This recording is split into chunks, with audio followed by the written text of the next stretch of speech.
Selamat pagi dan salam sejahtera untuk kita semua. Yang saya hormati Bapak Ibu dosen serta teman-teman yang saya banggakan. Pernahkah teman-teman menghadiri presentasi yang materinya sebenarnya penting, tetapi setelah 5 menit rasanya ingin melihat jam terus? Atau mungkin kita sendiri pernah berdiri di depan kelas dan melihat audiens mulai menunduk, diam, atau kehilangan fokus. Nah, salah satu cara agar komunikasi menjadi lebih hidup adalah menggunakan humor. Namun ketika mendengar kata humor, banyak orang langsung berpikir bahwa pembicara harus berbakat melucu seperti komedian.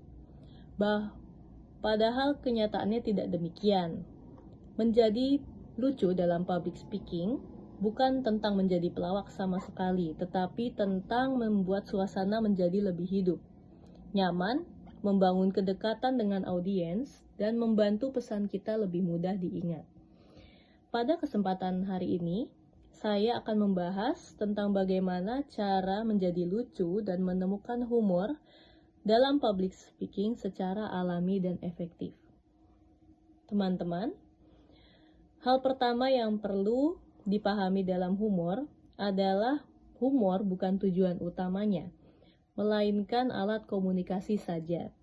Tujuan kita tetap menyampaikan pesan pokok dan humor hanya membantu pesan itu diterima dengan baik. Lalu bagaimana cara menemukan humor? Yang pertama, gunakan pengalaman sehari-hari. Humor yang paling mudah diterima adalah humor yang biasanya berasal dari pengalaman sehari-hari yang dekat dengan kehidupan kita.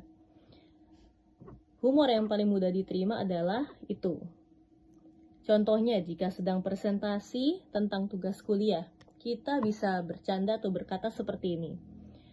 Tugas kelompok itu kadang unik. Kadang ada yang kerja, ada yang dikerjain.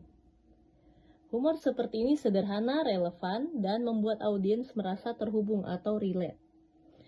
Kedua, berani mentertawakan diri sendiri secara ringan atau self-deprecation humor.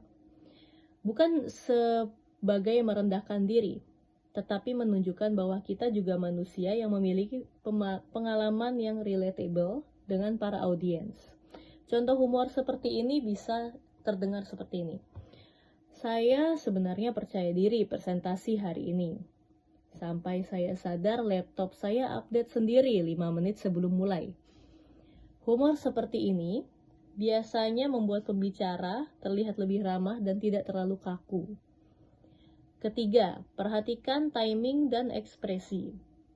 Humor tidak hanya soal kata-kata yang tentang bercanda, namun cara menyampaikannya sangat menentukan. Beri jeda setelah punchline, gunakan ekspresi yang sesuai, dan jangan terlalu cepat berpindah dari satu topik ke topik berikutnya. Selain itu, ada beberapa hal yang perlu dihindari dalam membuat humor. Yang pertama, jangan membuat humor yang menyinggung suku, agama, ras, gender, atau kondisi pribadi orang lain secara personal. Yang kedua, jangan memaksakan lelucon jika suasana sedang tidak mendukung atau suasana sedang dirasa tidak ada pada tempatnya. Yang ketiga, jangan menggunakan terlalu banyak humor hingga pesan utamanya hilang atau tidak tersampaikan sama sekali. Ingat, pembicara yang baik bukan yang membuat audiens terus tertawa, tetapi yang membuat audiens mendengarkan dan mengingat isi pembicaraan kita. Sebagai penutup, menjadi lucu dalam public speaking bukan berarti kita harus menjadi komedian. Humor adalah keterampilan yang bisa dilatih melalui observasi, pengalaman sehari-hari, dan keberanian untuk tampil lebih santai dan rileks. Mulailah dari hal sederhana saja.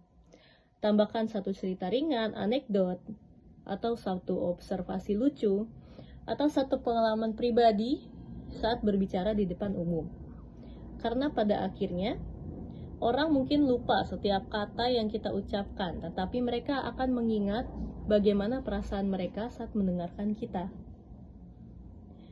Terima kasih atas perhatian Bapak Ibu. dosen dan teman-teman sekalian. Selamat pagi dan semoga kita semua semakin percaya diri dalam berbicara di depan umum. Saya Catherine, terima kasih telah mendengarkan.